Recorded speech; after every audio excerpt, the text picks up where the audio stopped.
है गाइस, ये देखें, ये सीढ़ी के जो स्टेप आते हैं 1 पीस मार्बल, ये लगाने का तरीका हम आपको बताएंगे आज कैसे लगाते हैं। गाइस ये मार्बल की बैक साइड पे जो है ना, ये सीमेंट की जो है ना, ये नीरू बना के लगाते हैं, ये देखें। और ये नीचे जो जगह है लगाने वाली, ये सामने ये रेज़र लगाया हुआ है, ये भी 1 पीस का जो है ना रेज़र है, ये लगाते हैं इसके।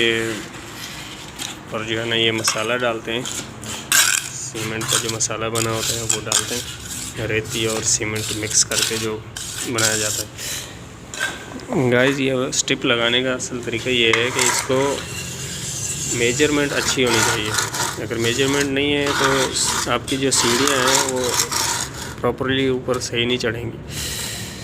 ये देखें, ये लेवल में आप करेंगे और दूसरी साइड से भी ऐसे ही इसको लेवल करेंगे।